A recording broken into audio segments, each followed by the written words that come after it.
Bienvenidos Vuestros Mercedes. How are we doing today? This is my third time doing this, but I'm just gonna get it off my chest.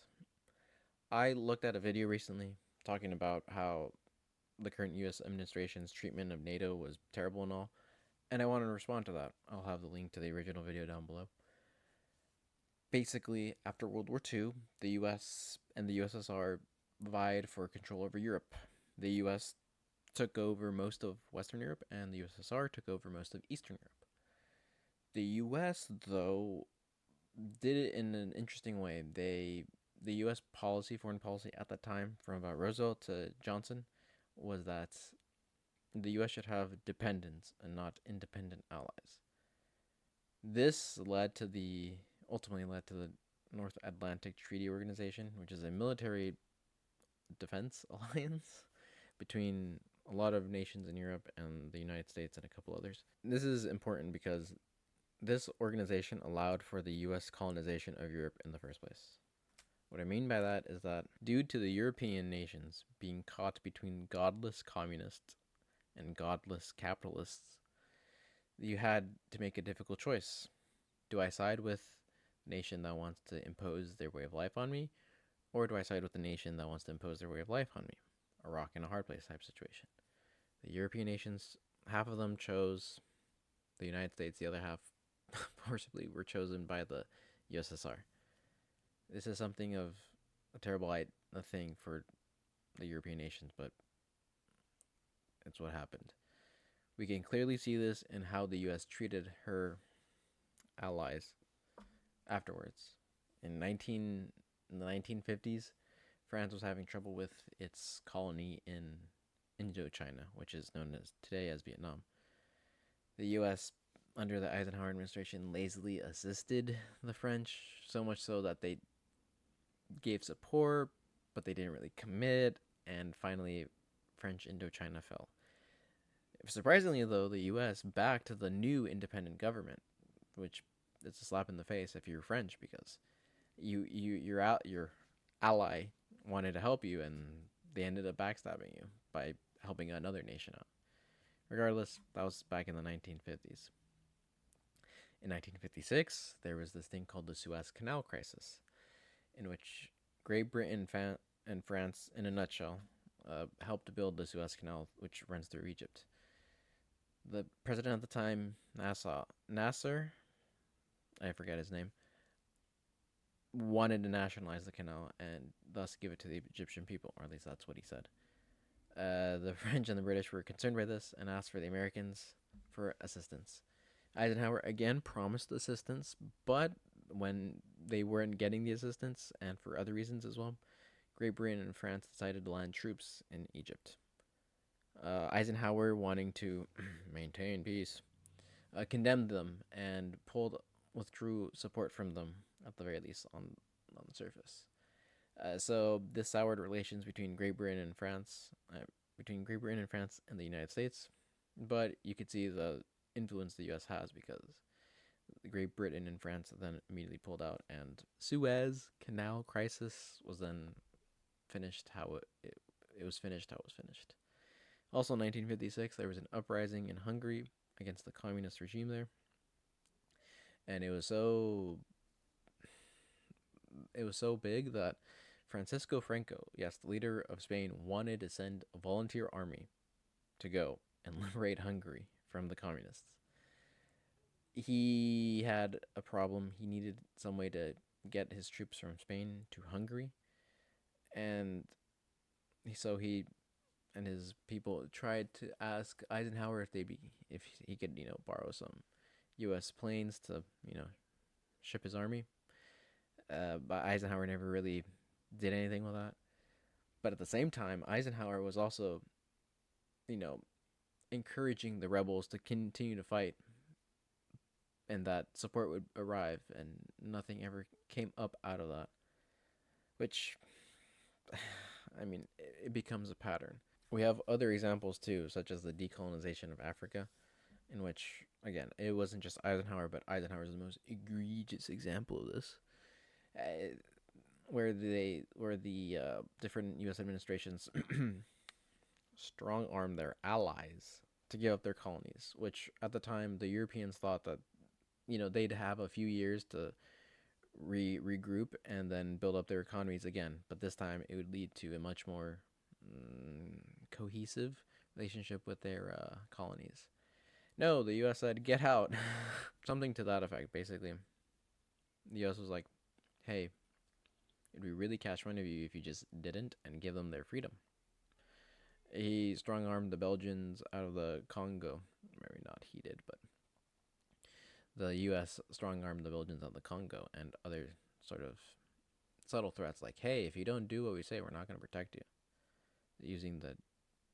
Using NATO, the North Atlantic Treaty Organization, against them, which is really it's just bad. It's just bad. It's evil. Other examples that the U.S. have used, but isn't really necessarily the administration and their foreign policy, have been the various topplings of monarchies, such as Iran and Egypt, various topplings of other nation states, and back in 1961, Kennedy sort of forced the French Algerians to leave. So he forced France's hands to leave Algeria, which had been a province or a colony since the 1880s, I think, and forced a million, again, I say forced, but strong-armed a million Algerians out of there. They had to repatriate to a country they didn't know. The president at the time, Charles de Gaulle, French president at the time, Charles de Gaulle, took this as something of an intimidation tactic and decided that France would no longer play by American rules. Hence, he set up to build the French arms industry and the French nuclear program. And with this, he was able to negotiate years later, back before he got deposed in 68, so in like 67 or something. Johnson asked, after strong-arming the British to hand over their nuclear weapons to the U.S., or under U.S. control, he asked the same of France. And de Gaulle asked Johnson a question. Are you willing to exchange New York for Paris? Johnson said, no, never. De Gaulle said, yeah, that's my answer. I wouldn't expect you to, but I'm not going to hand you the keys to our nuclear arsenal that easily. This led to tensions, but ultimately Johnson couldn't really do anything. And then later, de Gaulle took France out of NATO, which was a good thing, showing that, yes, you could still be independent and manage yourself. But years later, the French government would fall back in. And what have been the results of the U.S. interference with our allies in creating them independence? Dictators in Africa, Asia, the Americas, bloody civil wars between nations and peoples, our costly military intervention in Vietnam, and countless horrors and other things such as the Balkan crises of the 1990s, partly. My gosh, say what you want about the Belgians and the Congo, but what was it better to be Congolese afterwards? The plaything of the U.S. and the USSR, and now China killing each other, the dictatorships. What about other countries too?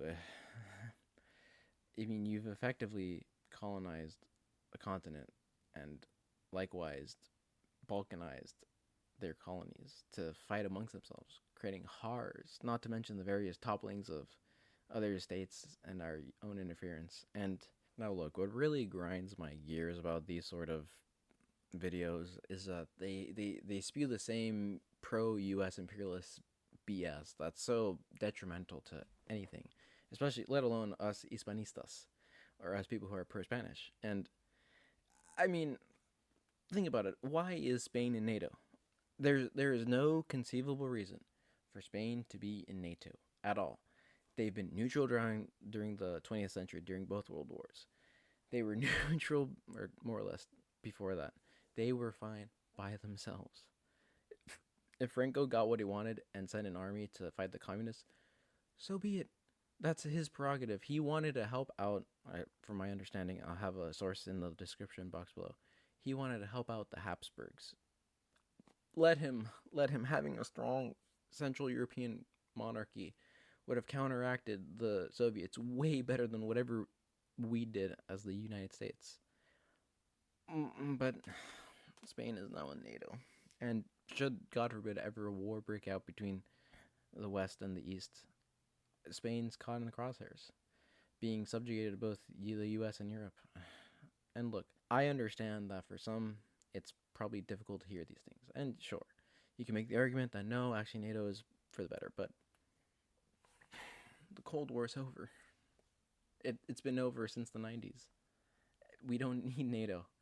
Let the Europeans be independent. They don't need to be dependent on us, on the U.S. anyway.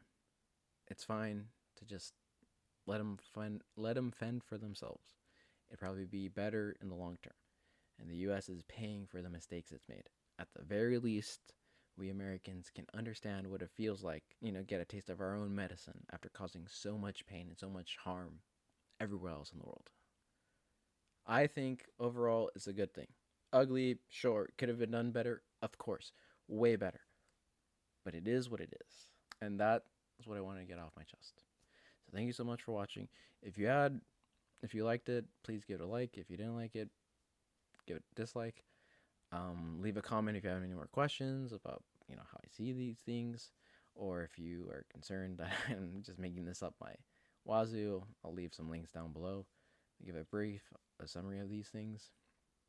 But yeah, it's clear to me that the U.S. reign as a world place is now coming to an end, which is a good thing for us Hispanistas. Now we can bring forth la Hispanidad, which is the true third way. Not capitalism, not communism or socialism. It's not democratic, it's not authoritarian. It is traditional, it is Catholic, it is monarchical, and it is subsidiarial.